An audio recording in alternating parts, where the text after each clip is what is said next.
الخير. أنا ماجدة محفوظ، عضو ائتلاف نساء من أجل حقوق الإنسان بباريس، مدافعة عن حقوق الإنسان. أهتم كثيرا بالملف المصري، لكن ده لا يعني أن أنا بعيدة ولا أراقب عن كثب الملف الجزائري وغيره من الملفات العربية. لنا نفس القضية المشتركة، وهي الدفاع عن حقوق الإنسان، الدفاع عن الديمقراطية والدولة المدنية في دولنا. شاركت النهارده بناء على دعوه من الصديق الدكتور علي، وجيت لأعلن تضامني مع الصحفيين الجزائريين والمدافعين عن حقوق الانسان، ولاقول للجميع ان احنا في مصر لا نختلف ابدا عن الجزائر، وان النظام الديكتاتوري الذي يحكم الجزائر هو شقيق النظام الديكتاتوري الذي يحكم في مصر، والذي بالتأكيد يلاقي الشعب منه كافة الانتهاكات، وبخاصة هؤلاء النشطاء، وبخاصة طبعا الصحفيين. تحدثت عن الصحفيين المصريين اللي بيعتقلوا بدون سبب وبدون جريمة، والتهمة الجاهزة انتماء لجماعة إرهابية ونشر أخبار كاذبة إذا عرضوا السلطات المصرية. تحدثت عن هؤلاء المخفيين قسريا على مدار سنوات ولا يعلم عنهم شيئا، وعن هؤلاء الذين لقوا حتفهم في السجون تحت التعذيب، وعن هؤلاء اللي تركوا أعمالهم وذهبوا إلى مهن أخرى. نحن كأصحاب ربيع عربي واحد نمتلك مصير مشترك، كفاحنا كفاح متشابه وليه معنى وقيمة كبيرة جدا. قد تكون الجزائر بدأت في التسعينات ونكون نحن لحقنا بها في 2011، لكن ما زلنا نحن وهم على نفس الضرب، ندافع عن الحرية ونحاول إيجاد دولة ديمقراطية حقيقية تحترم الجميع وتساوي بين جميع مواطنيها. وما زلنا كمان على العهد اللي قطعناه لهؤلاء الذين استشهدوا على الطريق، بأن ندافع عن الحقوق، ندافع عن الحريات، وأن نعلي صوتنا ونستمر في المقاومة حتى نحقق الهدف اللي خرجنا من أجله، وهو أن احنا نجد النور في نهاية هذا الطريق. Je suis Aïcha Younessi, je suis marocaine Tamazirt, j'habite à Paris, je suis ici en solidarité avec le peuple algérien et pour la libération de tous les prisonniers d'opinion partout dans le monde et surtout en Afrique du Nord, l'Algérie, le Maroc, la Tunisie, etc. Et merci pour l'accueil, solidarité. Oui, le Parti communiste français tenait absolument à être aujourd'hui à cette initiative pour le 4e anniversaire du Irak, parce que le Irak a été un espoir énorme, une révolution citoyenne qui a repris en quelque sorte le chemin de la lutte pour une indépendance de l'Algérie qui se traduirait par une vraie souveraineté du peuple algérien sur son avenir. Et ce mouvement qui a été un mouvement pacifiste, créatif, populaire, extrêmement massif, a réveillé un espoir extraordinaire. Malheureusement, aujourd'hui, on sait que le pouvoir algérien a repris la voie d'une répression féroce, une répression qui se manifeste par du harcèlement policier, des arrestations, l'interdiction d'organisation, la dissolution de la Ligue algérienne de défense des droits humains, beaucoup de mesures qui visent en fait à museler la contestation du peuple algérien sans jamais en vérité obtenir un soutien populaire réel, mais en essayant de maintenir ce talon de fer sur les espoirs du peuple algérien. Et je crois que plus que jamais le Irak algérien et ses militants ont besoin de notre solidarité, c'est ce que je suis venu exprimer ici. Nous avons aussi du travail en France pour que des voix plus nombreuses, et notamment la voix officielle de la France, s'expriment contre cette répression féroce. Et malheureusement, lors des dernières visites des officiels du gouvernement français et du chef d'État, le chef de l'État Emmanuel Macron en Algérie, eh bien, on n'a rien entendu de la sorte, tout au contraire.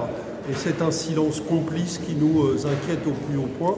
Et nous voulons développer cette solidarité. Pourquoi ce silence ? Pourquoi ce silence complice, comme vous dites ? Alors ce silence complice de la France, parce que tout simplement on voit bien que la France est plus préoccupée de préserver ses intérêts économiques, est plus intéressée, comme je l'ai dit tout à l'heure, par le gaz et le pétrole algérien dans cette période de crise énergétique européenne, inquiète aussi la France de ses revers politiques et militaires dans le Sahel, voilà, essaye de tenter de ménager ses intérêts en Algérie, mais en vérité se moque beaucoup des intérêts du peuple algérien et de ce qu'il a tenté d'exprimer dans le Irak.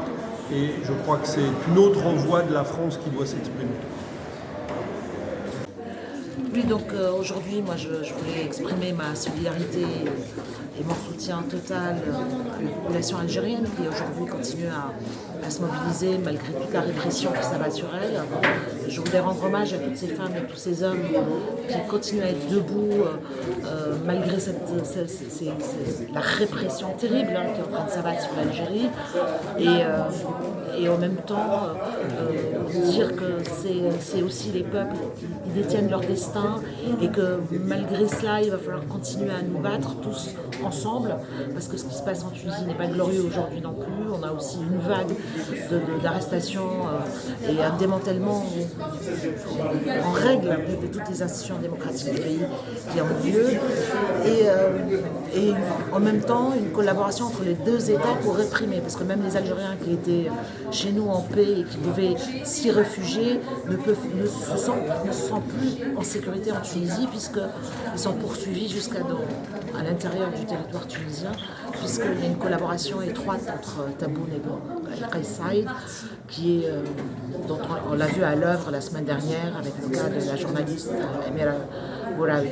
Donc voilà, il va falloir qu'on résiste ensemble et qu'on trouve le moyen de démanteler ces systèmes en fait, parce que nous on a peut-être dégagé Ben Ali à un moment et on a pensé avoir dégagé le régime, mais en fait on ne s'est pas attaqué au système lui-même et à l'état policier. Et c'est là-dessus qu'on a de gros soucis à nous faire parce que les deux États tiennent grâce à la sécurité et à la police. Et c'est là-dessus qu'il faut qu'on ait une vraie réflexion pour pouvoir agir à partir de la base, pour pouvoir réellement instaurer et imposer des États démocratiques. Mais je crois dans la jeunesse algérienne, je ne pense pas que les jeunes qui n'ont pas connu les années noires et qui n'ont pas connu la guerre civile et qui n'ont pas connu tout ça aient envie de subir, vont accepter de subir des atteintes à leur liberté. Donc, laissons-leur le temps de se ressaisir. 4 ans, c'est rien dans l'histoire d'un peuple. On l'a vu en Iran à l'œuvre.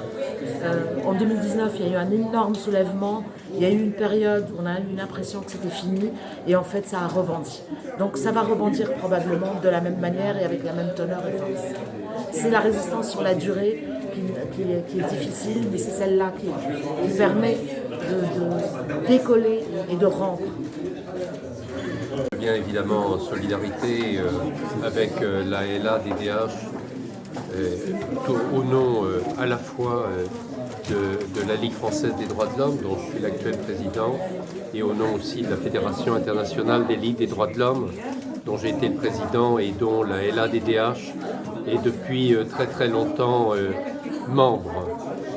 Et évidemment, c'est pour apporter tout le soutien aux militants de cette organisation et aussi d'ailleurs à tous les défenseurs des droits de l'homme en Algérie, les membres de la société civile, les avocats, les partis politiques aussi qui sont dans la possibilité de fonctionner.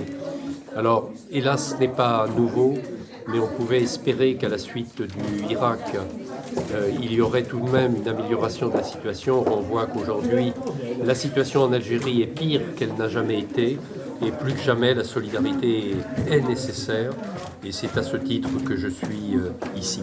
Voilà. Juste un mot, selon vous, qu'est-ce qui fait que dans certains régimes, peut-être celui comme l'Algérie, on a affaire à une telle répression aujourd'hui, une ligue algérienne d'ailleurs qui a été dissoute, Manu Militari par exemple? Bon, la raison de ces violations des droits de l'homme et de ces atteintes aux libertés est à peu près toujours la même, c'est-à-dire que ce sont des dirigeants qui veulent tout contrôler, le pouvoir bien sûr, mais aussi l'argent, et qui, refusant une démocratie qui ne leur permettrait pas de se maintenir au pouvoir, règnent uniquement par la terreur et la répression. Et on voit très bien en Algérie, comme dans beaucoup d'autres pays, cette collusion entre la détention du pouvoir financier et puis la volonté absolue de se maintenir au pouvoir, avec le risque d'ailleurs, en cas de chute, de devoir rendre des comptes, et on espère bien que ce sera le cas à la justice internationale, voire à la justice algérienne, peut-être un jour. L'esprit du Hirak, le Hirak, c'est ce mouvement qui est là depuis 4 ans aujourd'hui. Qu'est-ce qui, selon vous, comment vous pourriez le définir? Le mouvement est là.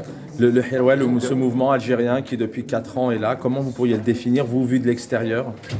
Vu de l'extérieur, je crois qu'on peut le définir comme, comment vous dire, quelque chose qui a germé et qui ne s'arrêtera pas. Donc bien sûr aujourd'hui, on est sur une phase de recul, mais je suis convaincu que c'est momentané et que quelque chose a pris naissance et ressurgira. Salam alaikum, aujourd'hui, on a fait un meeting pour la date anniversaire du 4 ans du Hirak. Inch'Allah ربي يطلق سراح كل المساجين السياسيين ومساجين الراي وما تنساوش خوتكم اللي راهم مظلومين. لا ريفوليسيون باسيفيك كونتيني حتى نبنيو دولة القانون والديمقراطية. تحية الجزائر والله يرحم الشهداء وما تنساوش خوكم رشيد بكاز اللي راه بدون وثائق في الجزائر. نطلبوا من هذا البوفوار يعطيله الوثائق تاعو باش يروح يداوي ويشوف العائلة تاعو. تحية الجزائر الله يرحم الشهداء كما قال لكم الأخ بوراقع عمركم إذا تكرهوا بلادكم. ميرسي بوكو. اللي تشوف ان هذا التعسف في الجزائر وخاصه ضد حقوق الانسان في الجزائر، كل هذا مرفوض من طرف منظمات دوليه.